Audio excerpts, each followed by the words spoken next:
Monsieur le Président, Mesdames et Messieurs les ministres, Madame la Présidente de la Commission spéciale, Mesdames et Messieurs les rapporteurs, chers collègues, après une longue mission d'information et ses multiples auditions l'hiver dernier, après l'étude du Conseil d'État, les rapports de l'OPES, de l'Agence de biomédecine, après de nouvelles auditions dans le cadre de notre commission spéciale, après l'analyse de plus de 2000 amendements en commission, nous abordons aujourd'hui le travail autour du texte de bioéthique dans l'hémicycle. Je pense que nous pouvons tous souhaiter que la qualité du débat entamé autour de ce texte se poursuive, tant ce débat est exigeant et difficile. Difficile pour les non-juristes dans ses aspects juridiques, difficile pour les non-scientifiques dans ses aspects scientifiques, techniques et médicaux, difficile par l'attente générée par cette loi.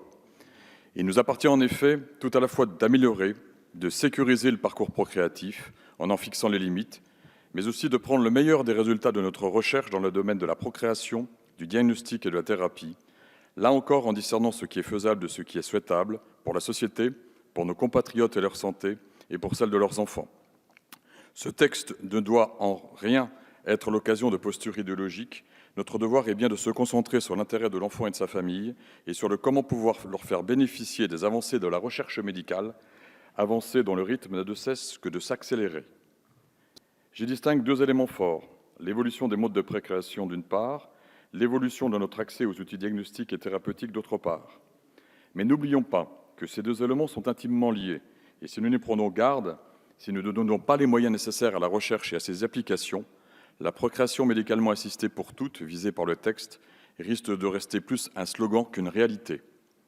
Je souhaite saluer ici le formidable travail développé par le Comité consultatif national d'éthique, travail renforcé désormais par cet accès proposé à nos concitoyens à la réflexion bioéthique via les États généraux qu'il faut poursuivre et amplifier afin d'intégrer le plus grand nombre autour de cette réflexion.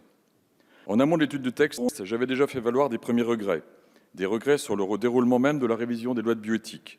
Je regrette en effet que ce calendrier de révision, qui à l'origine était de tous les 5 ans, mais en fait était de 7, a fait passer à tous les 7 ans, qui en seront en fait 9.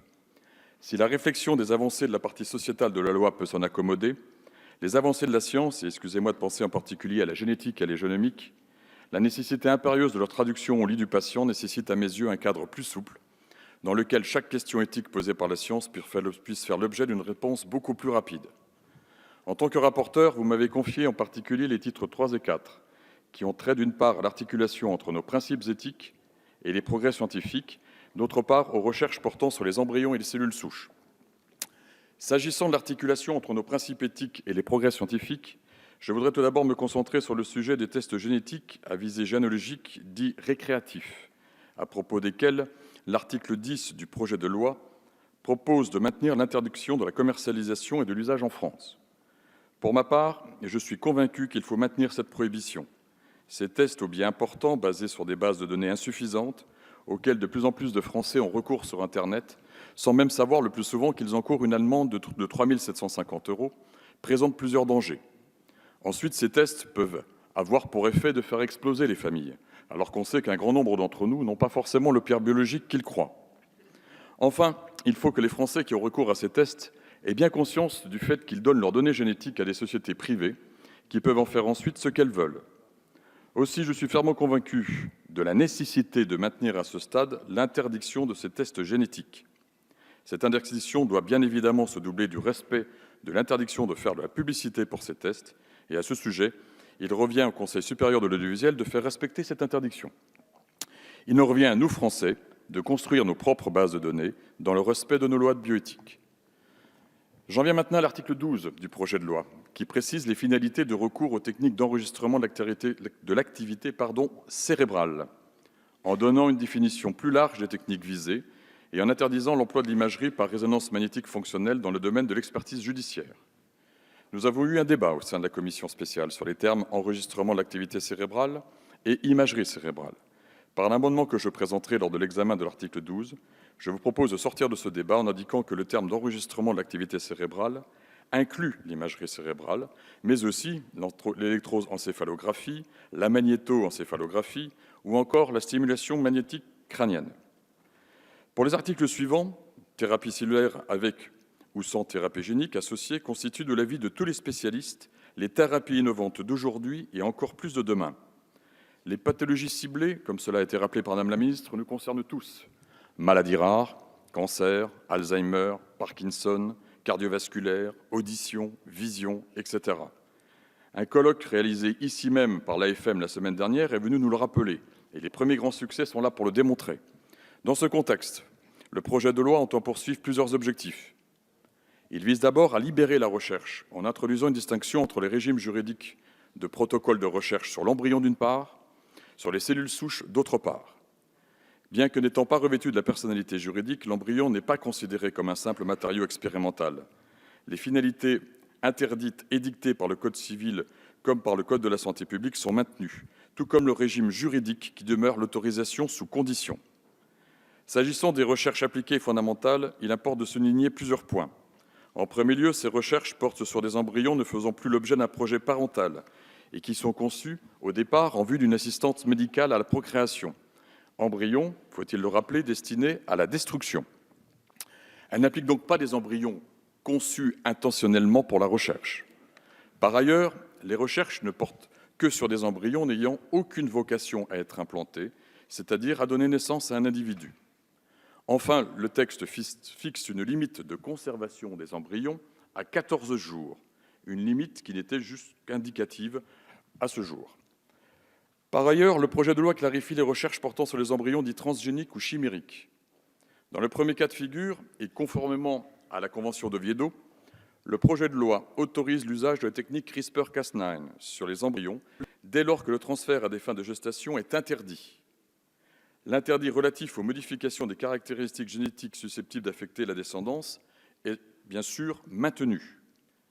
Sur les chimères, le Conseil d'État avait relevé que le recours au terme chimérique posait difficulté en raison de l'absence même de définition. L'article 17 maintient l'interdit relatif aux embryons chimériques et en donne désormais une définition. Elle consiste en la modification d'un embryon humain par adjonction de cellules provenant d'autres espèces. Toutes ces recherches doivent être distinguées des recherches impliquant la personne humaine, qui peuvent être conduites dans le cadre d'une assistance médicale à la procréation.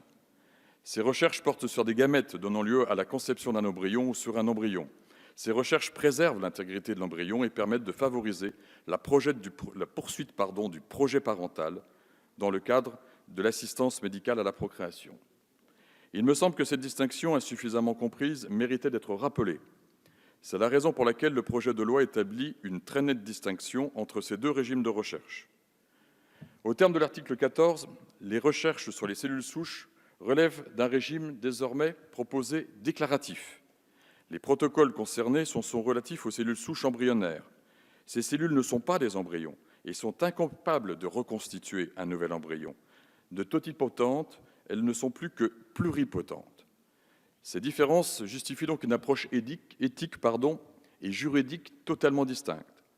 L'article 15 étend par ailleurs le même régime juridique au protocole portant sur les cellules souches pluripotentes induites, appelées plus communément cellules iPS. Pour toutes les recherches sur les cellules souches, l'Agence de la biomédecine disposera d'une faculté d'opposition en cas de transgression de nos principes éthiques. Le projet de loi prévoit notamment un examen particulier des protocoles portant sur les recherches ayant pour objet la différenciation de cellules en gamètes et en gastruloïdes.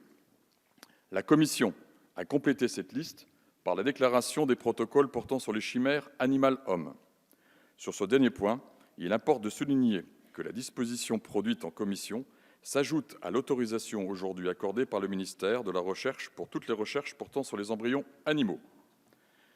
Cette simplification doit nous permettre de combler notre retard dans la recherche et dans ses applications dans un contexte de compétition internationale des plus forts.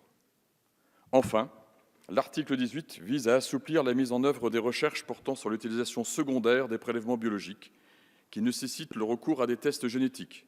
Ces recherches prennent appui sur un consentement présumé assorti d'un droit d'opposition. La portée du consentement est étendue au programme de recherche dont le périmètre est plus large que les seuls projets de recherche actuellement visés par le Code de la santé publique. En définitive, le texte qui nous est soumis a été partiellement modifié par la Commission, signe que la rédaction proposée par le Gouvernement sur ce domaine correspond à un équilibre entre progrès de la science d'une part et respect de nos principes éthiques d'autre part. Je vous remercie.